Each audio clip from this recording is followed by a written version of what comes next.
Good afternoon, Howard Wiig, Code Green ThinkTech Hawaii. I have as my honored guest today Bernice Fielding, horticulturalist, landscape consultant, LEED certified, and consultant for Fermata Consulting, which was based strictly in Seattle, but now has a Honolulu office, and Bernice is the Honolulu office. She's worked on quite a few green projects in urban environments. And while I'm thinking about it, something I want to point out is that the basic reason why tourists come here, and that's our basic economic driver, is for Hawaii's beauty. And here we are on Oahu with almost 1 million people, almost 1 million cars and trucks. How in the world can we be beautiful? Answer, we've done a great job of at least preserving our mountains. Our mountains are absolutely beautiful. If we'd let them go helter-skelter, they would not be beautiful. Just a great example of what it means to keep green in an urban environment. But of course, we'll be much more in the urban centers. So, welcome, Bernice, and tell us a little bit more about yourself other than what I've told. Well, thank you for having me. I appreciate that. What can I tell you about myself? So I am a horticulturist and have focused my entire career on sustainable horticulture. And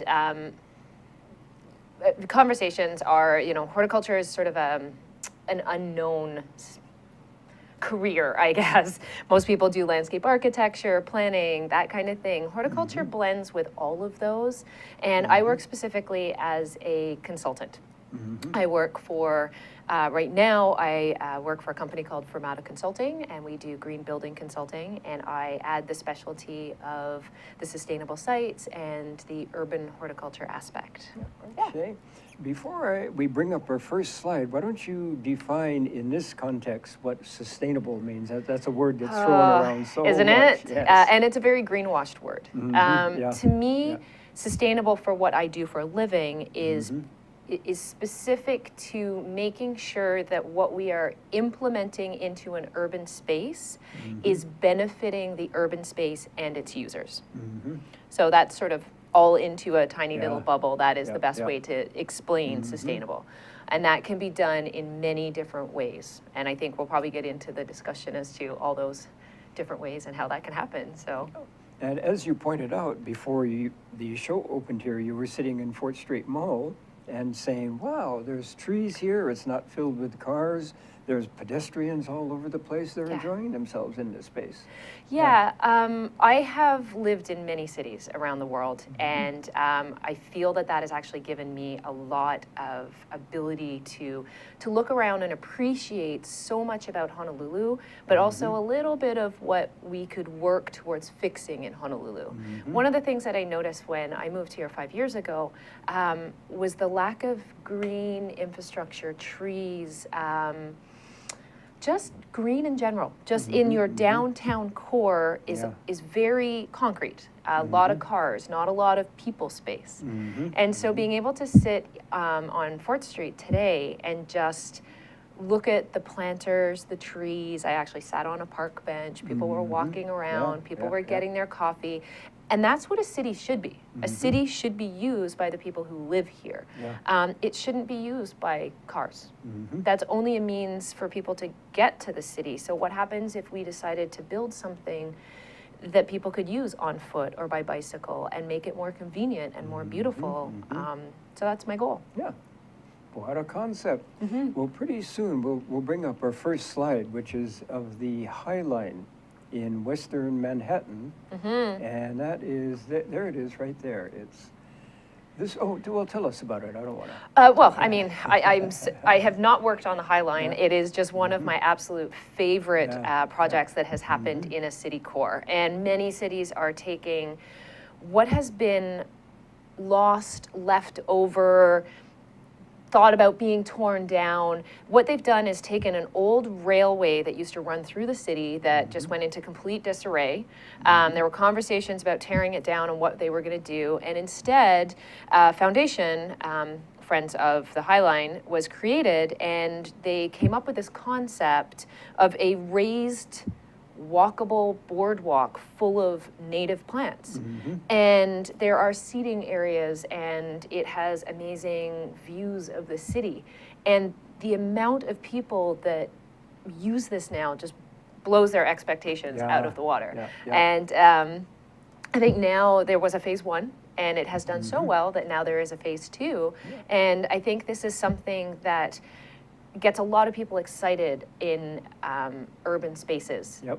That you can use all of these things, and you can make a better usable, air quality, people-friendly, energy-consuming. We'll get to those as we proceed through the slides. Our next slide is of Honolulu, and it is. I've heard for a long time creating a lay of green all the way from Diamond Head through Kapiolani Park, through El Moana Park, and then around Kewalo Park, and so forth. And then you're of course you would advocate that, but you're looking to green in the infill. So Vancouver, Vancouver, Canada was the city that I lived in prior to moving to Honolulu. And I don't know if anybody has been to Vancouver, but there is a boardwalk and a seawall that runs the entire length of the city. And Honolulu there are so many tourists, there's so many people walking. When you go into Waikiki, it's just packed. And they've started doing a little bit of a bike walk path around Diamond Head. Every time I go past it, it's full of people. If you created something like a lay of green through the city, I think you could then extend almost like spokes of a bike wheel into unusable spaces, what we consider to be unusable spaces. Old, leftover parking spaces, old industrial sites, things like that, and be able to change those and make them into usable spaces. Good concept. And speaking of Vancouver, that'll be our next. Is that beautiful or is that beautiful? So that is Habitat Island, and obviously Vancouver held the Olympics, the Winter Olympics, and this area was one of those areas that was in a lot of disarray. It was really left behind. It was industrial. No one was there. And instead of just creating these, more condos for people to build in, they really thought long and hard about urban planning. And native plants were used. They created this Habitat Island in the middle of False Creek. And it is now connected to the seawall, and so it's just a continual part that allows you to get around the whole city. And when you say habitat, you mean habitat not only for us Homo sapiens, but for all kinds of other for species. Birds, animals, all different kinds of species, and of course, for me, the biggest part is that it was the utilization of native plants for that specific area. Very different from Hawaii.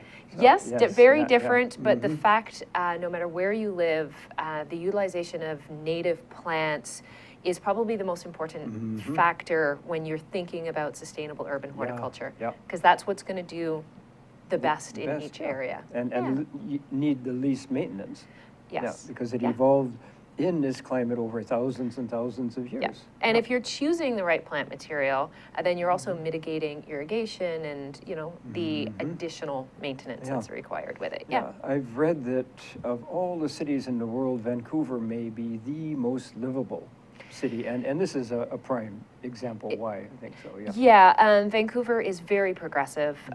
It is a fairly new city, a young city, so the urban planning has had a lot of thought to it. I mean, the convention center itself is, if not the world's, I know it is North America's largest green roof, and it's actually a native meadow. And they mow it every year, and that's how they maintain it. And it is full of birds and butterflies, and it's pretty amazing. Even in that type of a climate, it's a very cool, wet climate, as those of us know. And this is another, this is Olympic Village. I guess that's where the athletes. So Olympic Village, the condos were built for the athletes, and then of course they became condos for people to rent. And so again, this is an image which is a continuation of that area where the Habitat Island is, and there are bike paths and walkable paths all the way through this. And the reason that I wanted to put this slide in here is it really does show a good connection of plants and green space with the built environment behind it. And it doesn't look like it's out of place. It doesn't look like you've taken buildings and plunked them in the middle of nowhere. I mean, this is downtown in the core of Honolulu. Or sorry, not in Honolulu, that would be beautiful, in Vancouver. Yeah. And it only adds, I mean, it improves the surrounding area and the livability for people. Yeah. And next we've got some text, forgotten spaces. Yeah. Yeah, I have a soft spot for the forgotten spaces. Again, that's sort of, you know, old industrial areas, things that you sort of look at that right now are collecting rubbish in the wind and are covered by a chain link fence. I think those spaces, you look at the area, Kakako, for instance, there's a lot of building and a lot of urban planning in some areas, but it's sort of segregated. Each section is being built separately from one another, and to me, there should be a big movement for utilizing as much small wasted space and creating green spaces. And ideally connecting those green spaces too, so people can walk from one to the next to the next. Yep, and so can species and habitats, right? So we can get into that. But I mean, Honolulu is moving really quickly as far as our building. So, I mean, the waterfront is going to be worked together, commercial spaces. There is a lot of movement right now with the University of Hawaii and other Department of Education are really looking at more green infrastructure, that kind of thing. And yeah, I'm a big person to move for green on our streets, street trees, instead of, you know, concreting everything, leaving median strips that could be planted, utilizing those for rain gardens. Rooftops is a big one. Yep. And obviously green walls. So building, anywhere, everywhere. What are green walls? Well, green walls can be done in a bunch of different ways, and so green walls themselves can either be a full infrastructure placed on the wall to help cool down a building, or it can just be something as simple as a grate or a grid system with vines growing up. You know, aesthetically much more pleasing than looking at a big concrete wall, and helps to cool a building down. So I think one of the big things that we were talking about was, you know, why do we need this urban horticulture? And I think obviously I wouldn't be sitting here if the number one thing wasn't for, you know, health and well-being. And that includes temperature control and energy consumption, and providing ecosystems and environmental preservation. Well, one of the iconic buildings in Honolulu is Vladimir Osipov's IBM building on Ala Moana Boulevard, and it has all those pukas in it. Maybe we could string vines through there. They have I don't know, I actually just had a couple meetings down at that building, and it was exceptionally, I love the choice of the native plant material all the way around. I think that grid itself, it works really well as a shade structure. Be it that's architectural, it still is doing what it needs to do. And they have recreated a lot of that green space and done a really good job with it. It was ironic that an immigrant from Russia would excel in tropical commercial design. But on that cheery note, we need to take a break, and we'll be back with Code Green in just a minute. Hi, my name is Seymour Kazimirski. I have a show called Seymour's World on ThinkTech Hawaii. Our show is about opening minds and facilitating conversations. To tell you the truth, I have no idea what we're going to be talking about. I have no idea who our guests are going to be, but I guarantee you we're going to have lots and lots of fun. Aloha from Seymour's World. Hi, my name is Andrew Howard. I'm an astronomer at the Institute for Astronomy at the University of Hawaii up in Manoa. I'd like to tell you about the annual open house that we're having. This year it is on April 6th, 11 to 4 p.m. It's an all ages event, kids, grown-ups, even people in between, everyone is welcome. We have a lot of really fun activities. You get to meet astronomers, look at yourself in an infrared camera, play with Legos, make robots, look at videos, You can even make some of the kids like to make comets out of gravel and snow. Even adults like to do that too. You'll be able to look at the sun with a solar camera safely. It's really a great activity. We do this every year in April, and I hope to see you this year. Thanks. Good afternoon again. Howard Wiig, Code Green, ThinkTech Hawaii. I have as my honored guest Bernice Fielding, horticulturalist, arborist, consultant, LEED certified, Lord knows what all, and she has as her mission beautifying Honolulu while cooling it down. I think we can all, especially in our summer months, use a few cooler degrees. And one of the cities that's really leading the way is the city of all cities, Manhattan, and its High Line project. We briefly touched on that. Why don't you go some more with the next slide there? Yeah, so as we sort of get, I think, to the end, some of my all-time favorite projects are anything that can bring green infrastructure into a city. And I feel like the High Line in New York has really done that. You know, the image that is up right now shows how many, I mean, that's just such a small amount of people, but instead of tearing something down, they actually implemented it into the design, took native plant material. There has, not that I know of, been studies on how this has affected and cooled in the area, but I'd be really interested to see how that would work. Well, I've seen some miserable summer days in New York City, and this would go a long way towards cooling that down. Yeah.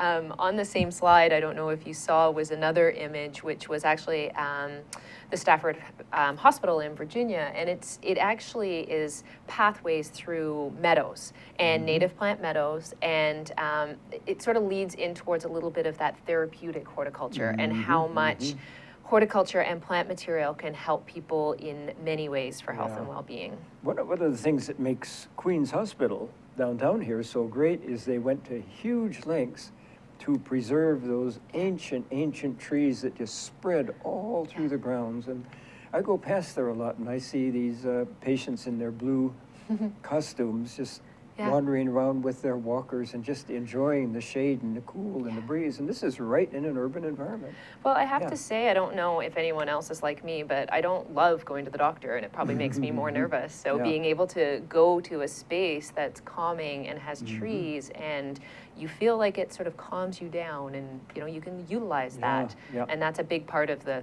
therapeutic horticulture aspect, not to mention all There's a small hospital in the north of the Big Island called, I think it's Three Mountains Hospital. And as I understand it, it's centered around a big garden, and almost every patient has direct visual access to that garden. Yeah. Wow, same concept, Yeah. So I think one of the big things when we talk about horticulture, and for me, and for yourself, is how do we take plant material, trees, all the rest of it, and help the energy, help the heat that happens in a city. So that obviously, as you know, is heat island effect. And heat island effect, long story short, can be surface and atmosphere. And buildings, the city, and a lack of greenscaping can actually make the temperatures in a city extremely high in comparison to, say, a rural or a suburban area. And on the slide we're seeing on the left is, the numbers are Celsius, but I've translated them. 30 equals 86 Fahrenheit, and 33 equals 91.5 Fahrenheit. So that's a substantial difference, and I'm blessed to live in the back of Manoa, which is just 5 miles from downtown, but I swear my temperature up there is, I'd say, as much as 8 degrees cooler than the downtown temperature, because we're just surrounded by greenery. And I mean, as I mentioned, you have two different kinds of heat, and the heat island is the surface, and that's being given off all day. That's the reflecting of the heat back out. And then you also have the atmospheric. And so once that cooling of the surface has gone down and that's no longer there, it doesn't stop. The atmospheric is your overnight heat, so it just keeps on building and building and building. So to deal with that, there's sort of 4 main categories, and 2 of them are obviously pretty specific to me, and that is implementing trees and vegetation, and then other, as we kind of go through, there we go, I'll just move. And I think one of the other biggest ones is green roofs. Green roofs, yes. So I kind of going back here a little bit, why do we care, right? So it's warmer. Some people right now, I think, are probably sitting on the East Coast saying, great, it's warmer, that's fantastic, I would much prefer that. But as you said, there's been some really uncomfortable days in New York or anywhere else, and even in Honolulu, and that means that it's increased energy consumption. Yep. And decreased comfort. Yes. Yep. Yeah, and your health and well-being is affected with that. It also means that we're having higher air pollutants, and that we're having compromised health and comfort and our water quality. And our water quality is because it also raises the temperature of our stormwater, and then we can get into sort of the stormwater and impervious parts. But by implementing green roofs and trees, you are able to counteract that heat. Absolutely, yeah. I think one of the future slides gives a statistic on the amount of CO2 absorbed by one tree, and it is an astounding statistic. Yeah, I mean, the CO2 to begin with, I mean, your air quality is something that we all need to focus on in a, in an urban area. But that being said, just the decrease of utilizing air conditioning. I don't have air conditioning in my home, and I do have good trade winds. But for a lot of people who are in the downtown core, if they didn't have air conditioning in the summer months, they're really going to be very uncomfortable. But if there were trees that did a direct shade to their windows or to the side of the building, that's going to make a huge difference. Obviously, plants, as we say, like CO2 helps your air quality. And just in general, I mean, the aesthetic value of walking through an area like we talked about 4th Street, to me, that is much preferable. People love being in a space that feels comfortable and is aesthetically pleasing versus a concrete jungle. Since I've been with Department of Business and Economic Development forever, I'm always thinking of what improves the tourist experience and keeps them coming back and keeps new tourists coming. And all that we've been talking about directly impacts the tourist. Is he or she comfortable in our environment? And cool and comfortable, Well, I think, and I mean, I think a big thing to check maybe for tourism is, where do all the tourists go, right? They're in the ocean, they're in Waikiki because it's walkable. They go to Manoa because they want to see nature, they want to hike the falls, they'll go to Lion Arboretum. A lot of them are not going to a concrete jungle downtown, and I mean, granted, no one wants to go downtown, but if there is accessibility and walkability and a green pathway that could take you all the way to Kaka'ako from Waikiki or from Diamond Head, I think a lot more people would utilize that. You'd have a lot more ability for economic advancement, really. So sort of going through, again, one of the things that's difficult here, we were talking a little bit about green roofs, and green roofs is a little bit of a touchy subject. They definitely cool the atmosphere. They make the, they absorb a lot of that heat. You know what, let's back up and define green roofs. Maybe all of our audience doesn't know what a green roof is. Good point, so a green roof actually can be defined as a few different things. It could be a roof that just has ground cover over it, or it can be as in-depth as the image that's up right now. This is a real green roof. Isn't it? Yeah, so this is Park Royal Hotel in Singapore, and it is incredible. And this itself, I mean, they've got trees, they've got shrubs. I mean, this is a green roof. You can have condo buildings that maybe have a shared outdoor space, and they could have big, huge trees on them, and people could sit outside. Or just, if you wanted just cooling ability, then you could put on ground cover and not want to maintain it. And I think that's one of the biggest concerns or misconceptions, is that green roofs require a lot of maintenance. Yeah, it certainly depends on the plants and the shrubs that you choose. Yeah. My mantra, and you'll hear it over and over again, no matter what you're doing in urban horticulture, any horticulture, if you don't choose the right plant for the right place, then it completely debunks what you're doing. Yeah, so it's sort of the number yeah. one thing is making sure that you're choosing the right material. Yeah, I've read about some green roof failures, and usually it's not indigenous plants that they're up there. Yeah. And I mean, Honolulu, there needs to be, I think, a little bit. It's a pretty hot climate. If you're up on the North Shore, windward side, then green roofs are going to do a little bit better than they would in, say, Kapolei. But that being said, you just need to adapt how you're going to do that. So I think there are definitely ways to be able to implement green roofs all the way through Hawaii. We just need to be able to be a bit more flexible in how we want to do that. Yeah, I'm just thinking the best example of a green roof we have in Honolulu is right next to the city municipal building, and that little hilly area with a little preschool on top of it. Underneath are the parking garages, and it's all grass, and kids can run around and people play. Can walk around anything. Yeah, and I think a lot of people, we talk about green roofs as a replacement for a regular roof.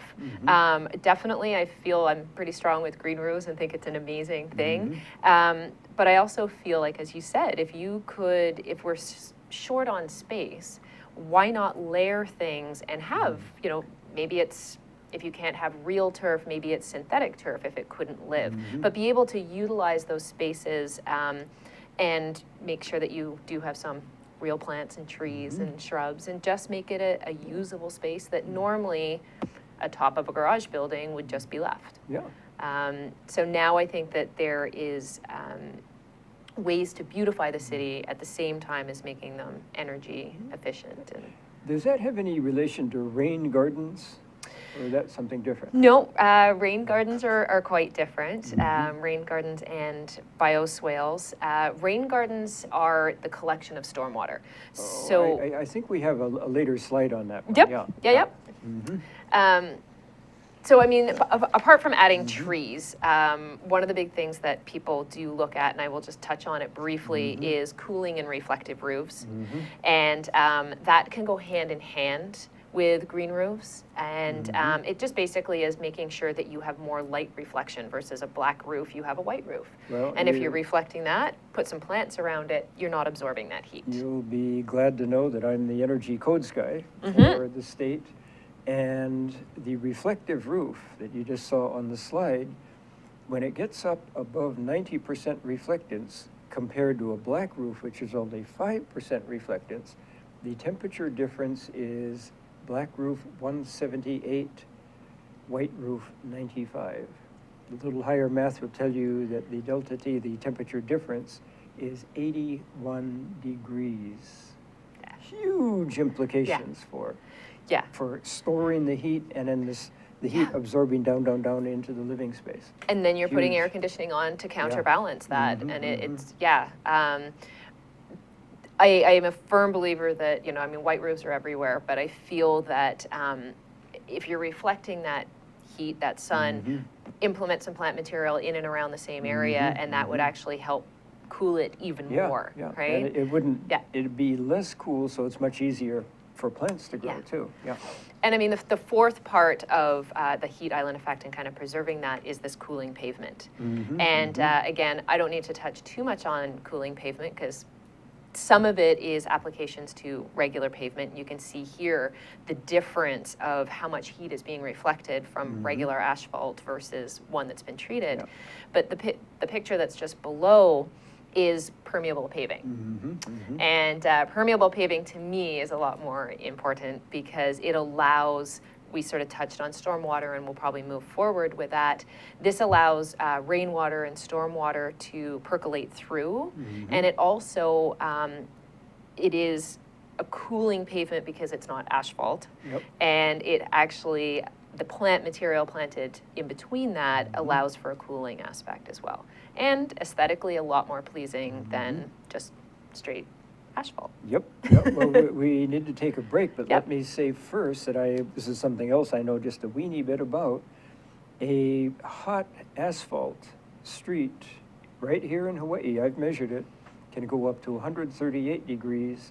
You go to a shaded permeable pavement, 86 degrees. Yeah.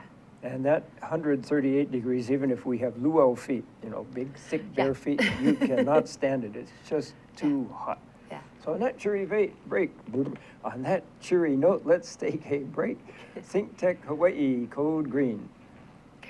Inspired by an ancient culture, classical Chinese dance, vigorous physicality, timeless stories, 5,000 years of Chinese music and dance, Shen Yun presents authentic Chinese culture. Coming to Blaisdell Concert Hall, May 8th and 9th. Tickets at shenyun.com or call 808-792-3919. Aloha, I'm Hunter Hevlin, host of Sustainable Hawaii here at ThinkTech Hawaii. You can tune in every week on Thursday at 2 p.m. to see interviews with sustainability professionals from around the state and even further abroad, learning about activities with water management, food security, waste management, and a whole host of other fascinating opportunities to get engaged with making a greener island. So if you're interested in making the transition from consuming individuals to communities of producers, check us out every Thursday. Good afternoon for a third time. Howard Wiig, Code Green Hawaii. Code Green Hawaii, ThinkTech Hawaii, Code Green. My honorable guest is Bernice Fielding, horticulturalist, arboretist, LEED certified consultant, and her big mission here in Hawaii is get cool Honolulu via increasing the beauty and increasing the quality of our air.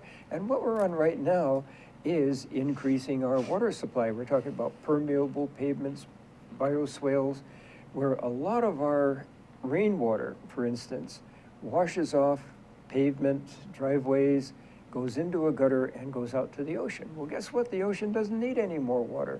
Where we need that water is below us, where our water table goes.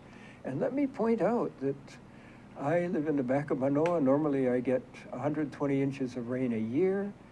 I have had exactly 2 rain showers in the last 14 days. For some reason, due to the weather pattern, we're going through a mini drought right now in the winter when we're supposed to be having rain. So we need to pay a lot more attention to preserving the water that we do get, the rainwater, and getting it down into our water table. Yeah, so I mean, one of the things that we're talking about is, you know, horticulture in the urban environment, and the urban environment by nature is non-permeable. It's a lot of streets and sidewalks and concrete, and so our stormwater, as you mentioned, hits that and has no choice but to go into the sewers. They go into large concrete viaducts, and then it completely just goes straight into our ocean. Most of the time, still polluted. And so there are ways of treating that. And I mean, there's a lot of backlog.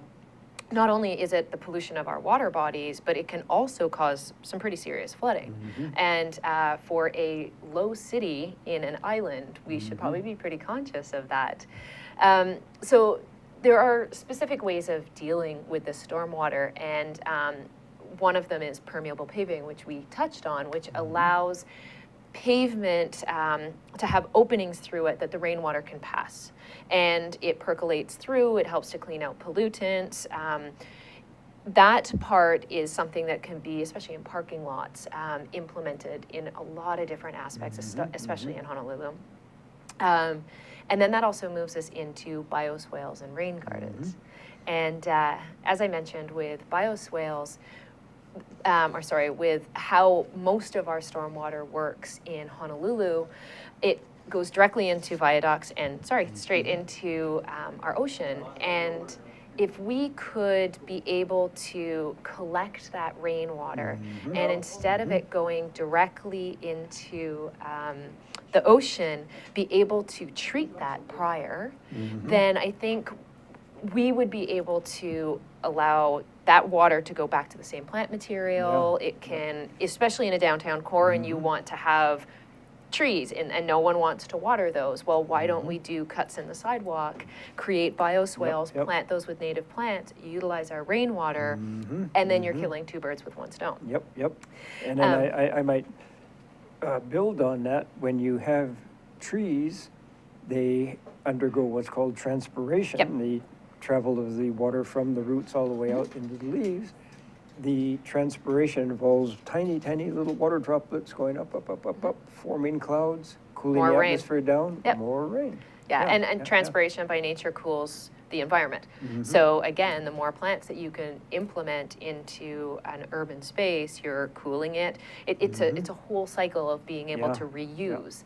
And we have a bit of a humans by nature sort of use and throw away versus let's try to reuse all of our resources and make the best of what we have.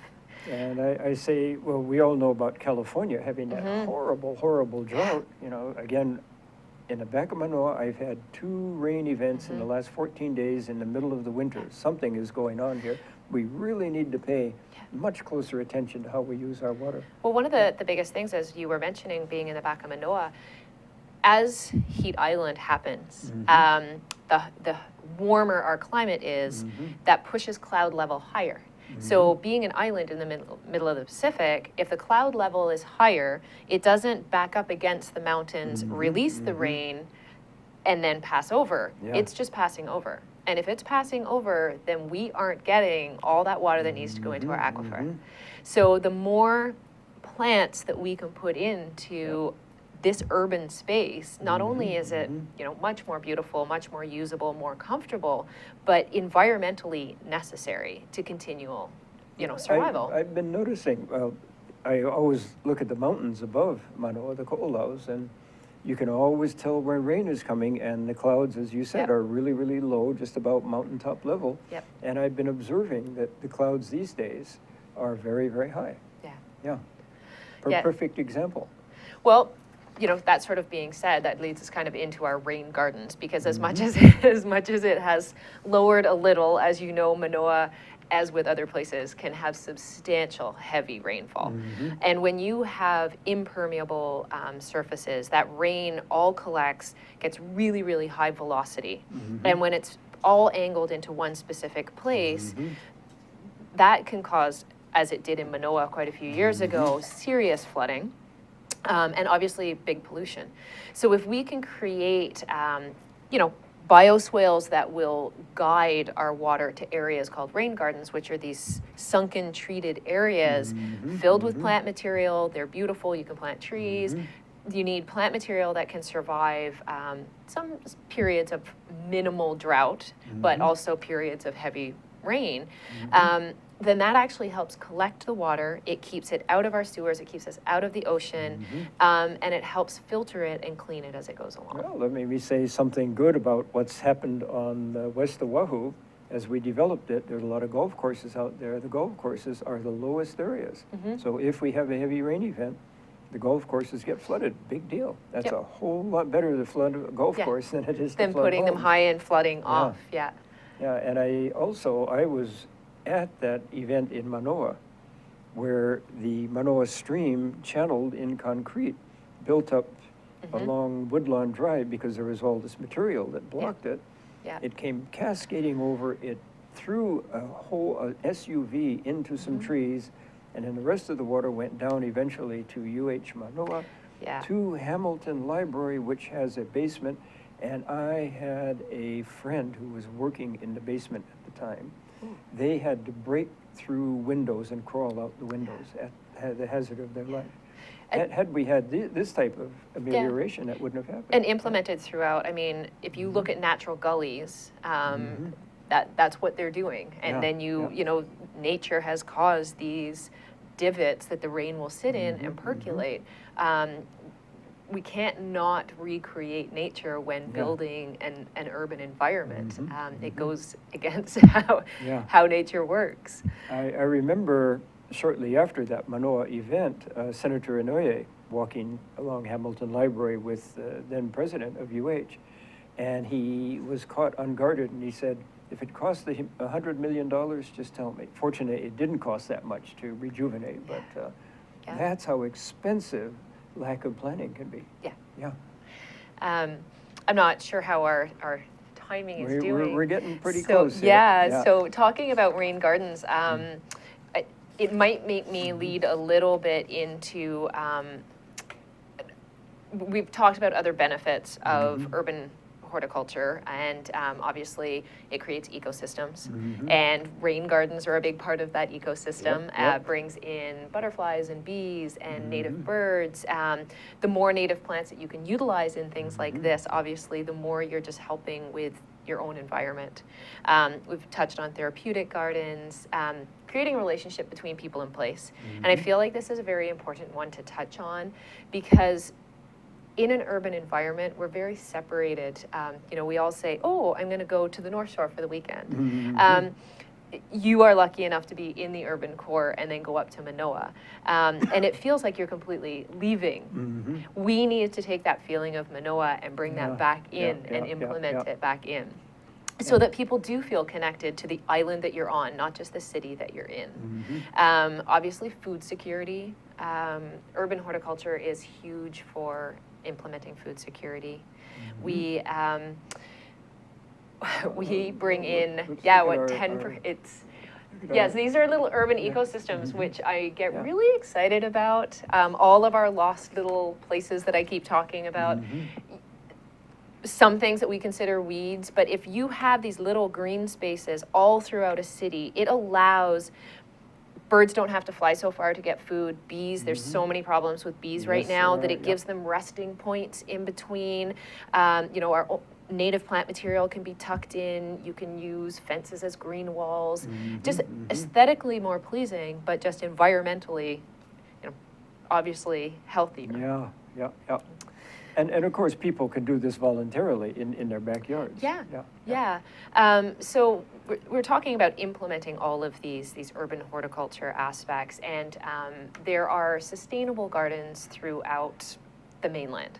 And there are a couple sustainable gardens that are here in Honolulu. I was actually lucky enough to be the project manager and designer for Ulu Garden, which is...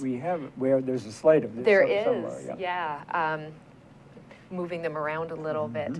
But that garden itself is an educational garden that has been implemented for community to be able to go up and learn about sustainable horticultural practices. So designing that garden, we put in a bioswale. And here it is.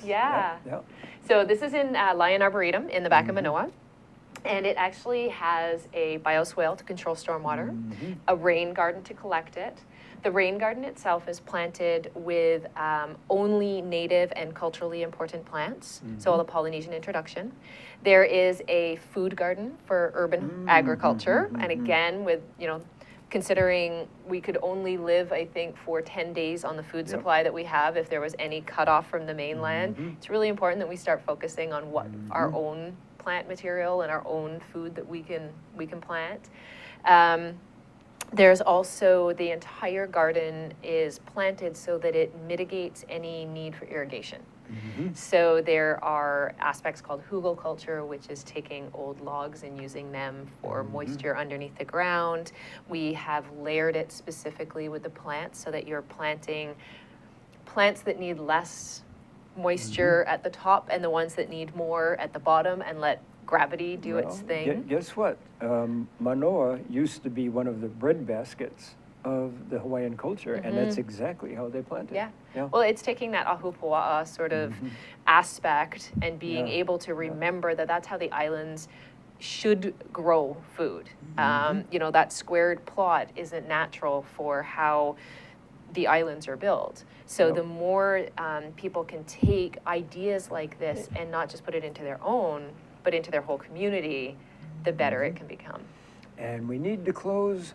Why don't you, Bernice Fielding, give us a contact number or email address if people want to get hold of you?